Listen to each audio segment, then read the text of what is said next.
2, 1. All right, guys and gals, welcome to the Monarchs training video for EMS division on basic invasive ventilator settings. So right here we have our SimMan.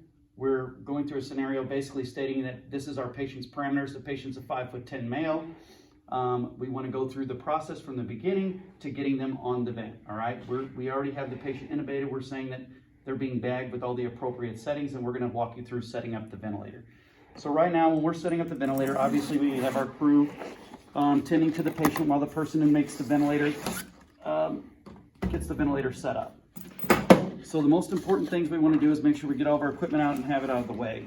The first thing we want to consider when we're doing this is, before we even get it hooked up, what are we going to do for ideal body weight? So our patient is 5'10", he's a male. We're going to say that we electively took this patient's airway. We don't think that they're really acidotic.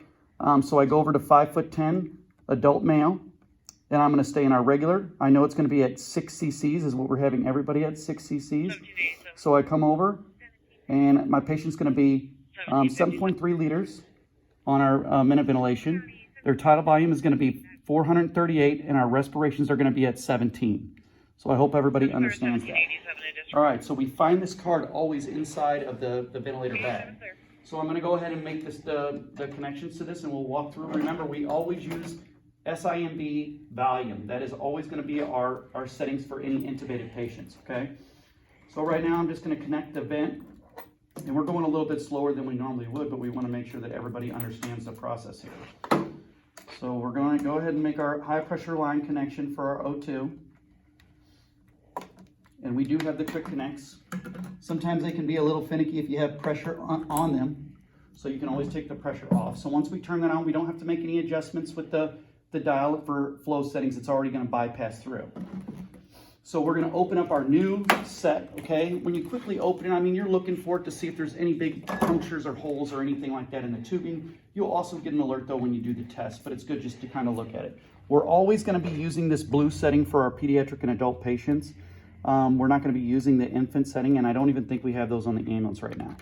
So right now I'm just connecting the big blue tubing. I'm connecting our green to green and clear to clear on the vent, okay? So we never want to turn this on and have it hooked up to the patient before we get all of our settings done. So that means I wouldn't want to plug it into the ET tube right now and then turn it on and do my settings. Okay, so again, we have our card to reference. I'm going to turn this on and I'm going to be ready to do my quick checks with it, okay? So I'm going to turn this on. Everything's hooked up. Right now I'm going to go and I'm going to select adult mode with my check mark. Okay, and I'm going to come down here and switch out of AC mode to SIMB volume. I'm going to hit my check mark. Right now, all I'm doing is doing my quick test just to make sure that my alarms and everything works appropriately. It should give a breath on here. Okay, I got an airway high pressure. I should get a patient disconnect alarm. And I did, so I got my patient disconnect. And remember, I'm on 5'10", so I want him to be at 438 on my tidal volume. And let's just say we're going to go with 440 on there. And I know I want my respirations to be at 17. Hit my check mark. I want my FiO2 up to 100% to start. Check mark. Okay. I'm going to go ahead and hook this up to our patient. We have our end-tidal in place. And remember, our target range is always going to be trying to keep the patient's end-tidal CO2 within a normal range, depending on what the disease process is. So the first thing we do after we get it hooked up, so now we have the patient hooked up to the vent, the first thing we want to do is check a P-plat. So we're going to hold our manual breath P-plat button. So I'm going to hold that down here, and it's going to display a time at the top. Okay, so my resulting pressure is 6.8. I need to hold it a little bit longer, and it could be just that we have this on a mannequin. So it's not going to give me a real high pressure.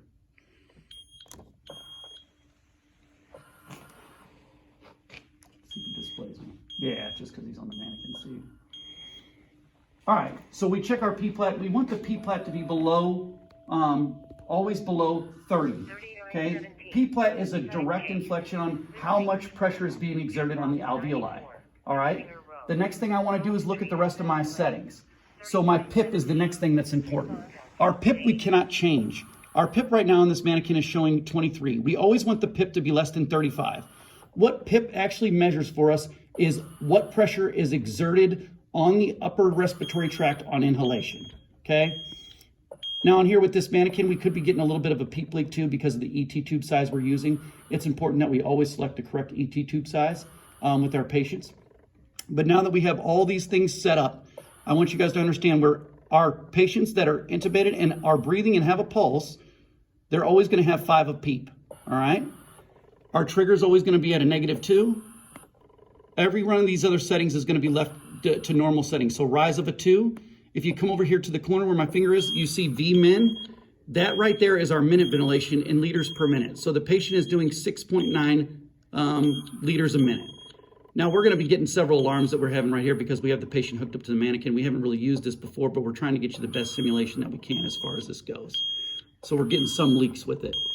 All right, the next important thing to note is when we're in SIMV volume, we wanna set our pressure support. So I'm gonna come over here and I'm gonna change my pressure support to 10, okay?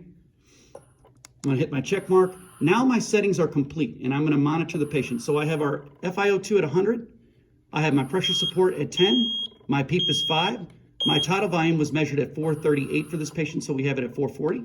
The respirations are at 17, and everything else stays the same, guys. It's really pretty simple as long as we reference this card. And now we're gonna go ahead and monitor the patient. So we checked our P-plat. Hopefully we won't have to make any ventilator adjustments or settings.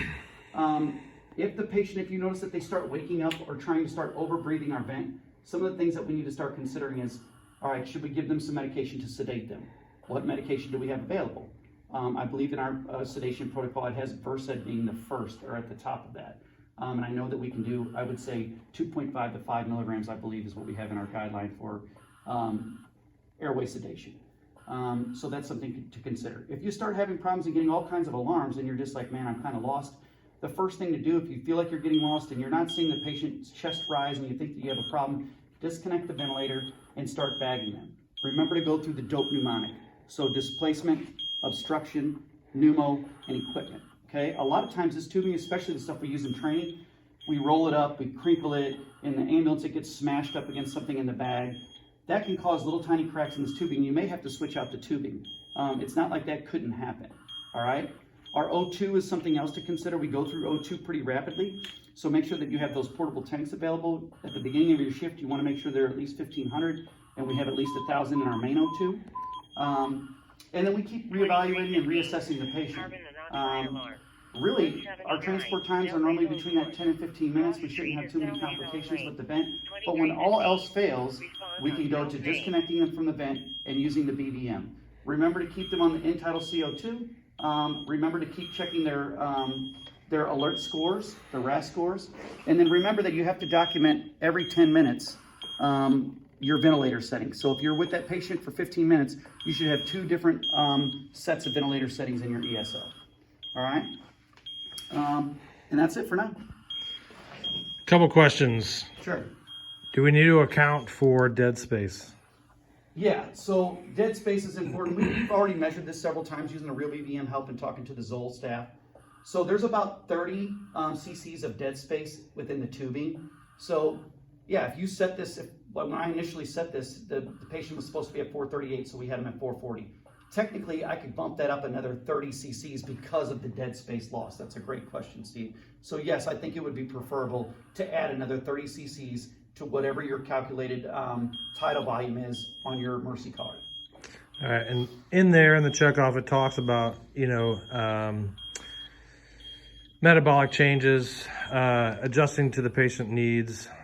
I'm assuming we're talking about like high end tidal CO2 for like a ROSC patient. Like how might you manage that if you want to kind of help them buffer that? Yeah, and that can be tricky because so most of the time when we get somebody back from ROSC, and that's a lot of the times when we'll probably be using this, people can get confused with what is acidotic? Is that really high end tidal CO2 or is that really low end tidal CO2? It could be both depending on what the problem is. Do we have respiratory acidosis or do we have metabolic acidosis? So here's the thing that's important to remember. Most of the time when we get these patients back from ROSC, they're gonna have that high end tidal CO2, all right?